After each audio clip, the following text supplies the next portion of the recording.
Sunday, 27 June 1976. Air France Flight 139 takes off from Tel Aviv for Paris via Athens. 188 passengers and 12 crew are on board. In Athens, another 58 passengers board the plane, including 4 terrorists. Shortly after leaving Athens, the hijackers take control of the cockpit. They redirect the flight to Benghazi, Libya for refueling, and then to Entebbe Airport in Uganda. Landing in the middle of the night, the plane full of hostages is met by 3 more terrorists and army troops supplied by Uganda's dictator, the infamous Idi Amin.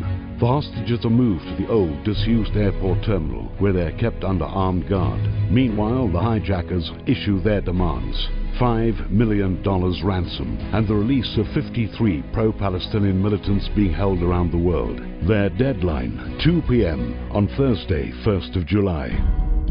Monday, 28 June. Despite frantic diplomatic efforts from Israel, the US and even Egypt, the fate of the hostages is looking grim, and the world holds its breath.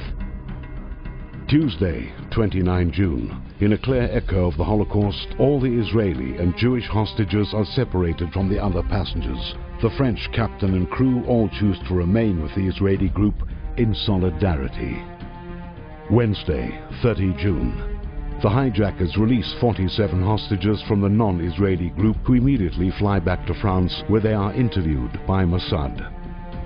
Thursday, 1st of July, the hijackers' deadline.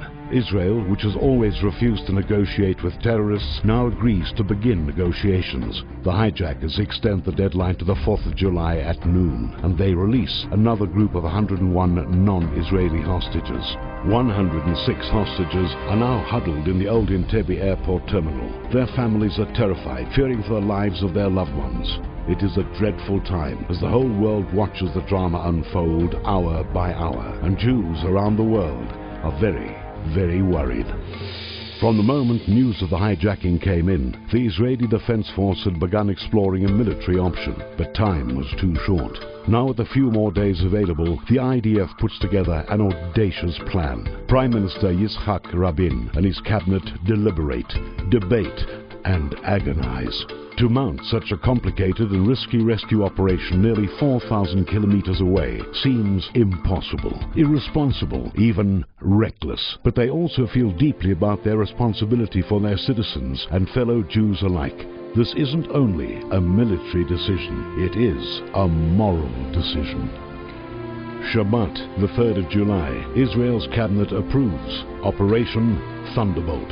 Just a few hours later, a convoy takes off from Sharm el-Sheikh. They fly at an average height of just 30 meters above the ground to avoid radar detection.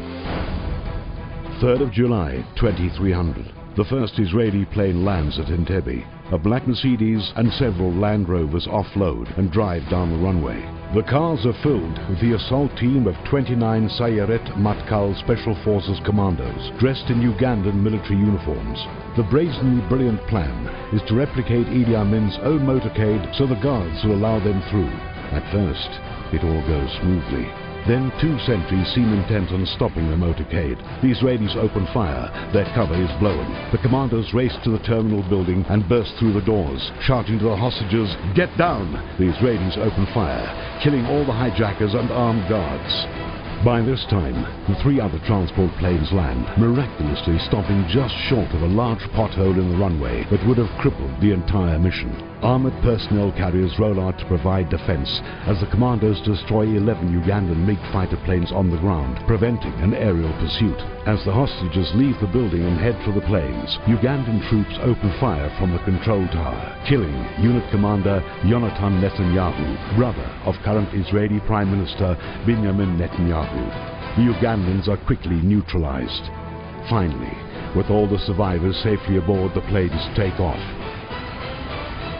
The raid at Entebbe lasted in total 53 minutes. All the hijackers were killed along with a few dozen Ugandan soldiers. Half the Ugandan Air Force was destroyed. 102 hostages were rescued. 3 were tragically killed during the crossfire, and one 75-year-old Dora Bloch, who had been hospitalized, was brutally murdered by troops of Idi Amin.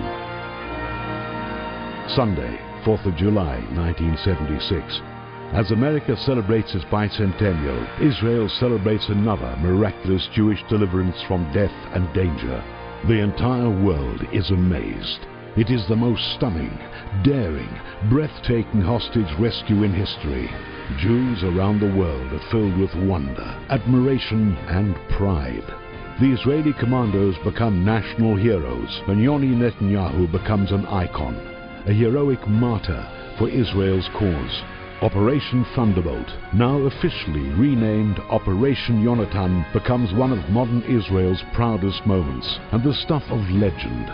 3 Hollywood movies are produced to tell the incredible tale of how Israel succeeded against such overwhelming odds. But Operation Yonatan is more than just a celebration of Jewish intelligence and chutzpah. It is an inspirational testimony to the courage and determination of the IDF and to Israel's leaders who fulfilled the Jewish principle of Kol Yisrael, Arevim Ze Bazeh.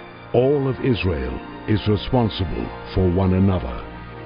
And as the triumphant soldiers themselves acknowledged, it is a tribute to the unmistakable hand of God in the historic, remarkable rescue at Entebbe.